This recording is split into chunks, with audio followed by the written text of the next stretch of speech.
సరూర్ నగర్ స్టేడియంలో 18 తారీఖు యువ సంగ్రామ సభను పెట్టి ఎక్కడైతే కాంగ్రెస్ పార్టీ ఈ లోకల్ నాయకులు ఎవరు చెప్పినా నమ్మరు అని ప్రియాంక గాంధీని తీసుకొచ్చి మరి మోసానికి పాల్పడిన వెన్యూ సరూర్ నగర్ స్టేడియం కాబట్టి అక్కడి నుండే రాష్ట్ర వ్యాప్తంగా పిలుపునివ్వాలని, పోరాటానికి సిద్ధమవ్వాలని, మీ వెనకాల మేము ఉంటామని, బీఆర్ఎస్ పార్టీ ఎప్పుడు కూడా నిరుద్యోగుల వైపు నింపడుతుందని, వాడికి ఎంత దూరమైన పోరాటానికి సిద్ధమవుతుందని రాష్ట్ర వ్యాప్తంగా ఉన్న నిరుద్యోగులకి ధైర్యం నింపడానికి కోసమని ఆ సభ పెట్టుకోవడం జరుగుతుంది. ఇందులో ఇచ్చిన హామీల్లో మొదటి సంవత్సరమే 2 లక్షల ఉద్యోగాలతో పాటు ప్రతి జూన్ 2 తారీఖున ఎన్ని ఖాళీలు ఉన్నాయి జాబ్ క్యాలెండర్ ఇచ్చి సెప్టెంబర్ 17 లోపల ప్రతి సంవత్సరం నింపుతామనే హామీ ఉంది. నిరుద్యోగ వృత్తి 4,000 రూపాయలు ఇస్తామని ఉంది. అంటే 30 నెలలు దాటితే ప్రతి నిరుద్యోగికి 1,20,000 బాకీ ఉంది ఈ గవర్నమెంట్. ఇప్పుడు దానిపైన ఎండగడతాము. దాంతోపాటు అందరూ గవర్నమెంట్ ఉద్యోగాలు కావాలంటారు కాబట్టి కంజెషన్ ఉంటుంది కాబట్టి మీ వెసులుబాటు కోసమని కార్పొరేషన్ ద్వారా 10 లక్షల రూపాయలు కూడా మీకు లోన్ ఇస్తామని కూడా హామీ ఇవ్వడం జరిగింది. ఇట్లా అనేక దొంగ హామీలు.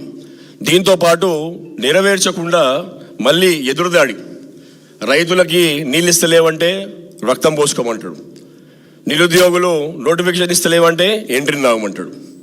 ఇటువంటి నిరంకుశ పాలనని ఎండగట్టాలని కేటీఆర్ గారు పూనుకున్న సభకి యావత్ మంది తెలంగాణ నిరుద్యోగులందరూ కూడా ఇది మీ తరపున పోరాటం కాబట్టి, మీ పైన జరిగే అన్యాయాన్ని ఎండగడతాం కాబట్టి మీరు కూడా కదిలి రావాలి.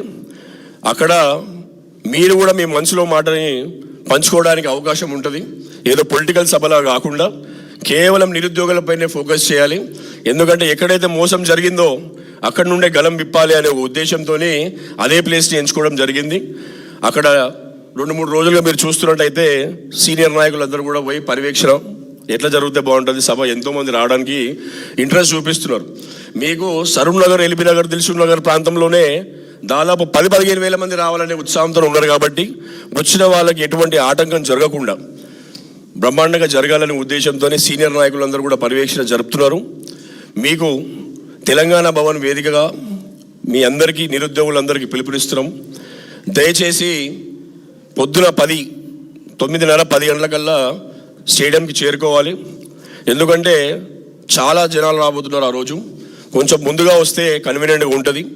తర్వాత కేటీఆర్ గారు స్పష్టంగా ఇచ్చిన దొంగ హామీలన్నీ ఎట్లా మోసం చేసినారు, ప్రియాంక గాంధీ గారిని తీసుకొచ్చి ఎట్లా మోసం చేసినారు, రాహుల్ గాంధీ గారిని అశోక్ నగర్ తీసుకొచ్చి ఎట్లా మోసం చేసినారు, వీళ్ళ పరిష్కారం ఏంటి, వీళ్ళకి ఎట్లా పోరాడాలితో పాటు వచ్చే మా గవర్నమెంట్లో మీకు ఏం చేయబోతున్నాము కూడా చెప్పడం జరుగుతుంది. కాబట్టి మీ అందరి తరపున ధైర్యంగా ఉండాలి.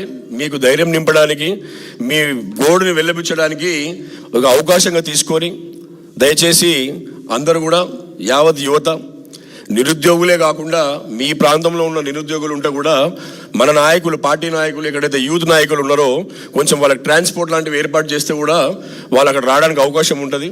ఎందుకంటే ఆల్రెడీ ఇబ్బందులలో ఉన్నారు వాళ్ళు స్వదాగా సరూర్ నగర్ రావాలంటే ఇబ్బంది క్రమంలో సహకారం తీసుకోండి. లోకల్ ఎవరైతే బీఆర్ఎస్ నాయకులు ఉంటారో, యూత్ లీడర్లు ఉంటారో, ఎమ్మెల్యేలు ఉంటారో, ఇన్ఛార్జ్లు ఉంటారో, నిరుద్యోగ యువత ఎవరైతే అక్కడ రావాలనుకుంటున్నారో వీళ్ళ సహకారం తీసుకోండి.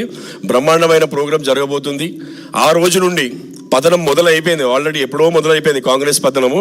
ఆ రోజు నుండి ఎవరి పేరు చెప్పుకొని అయితే మీరు గద్దెనెక్కినారో, ఏ యువతనైతే నమ్ముకొని మీరు గద్దెనెక్కినారో, ఎవరినైతే మీరు వెన్నుపోటు పొడిచిన యువత ఉందో మీ నిరంకుశ పాలనకి ఆ రోజు నుండే ప్రారంభమవుతుంది దిగజారడం.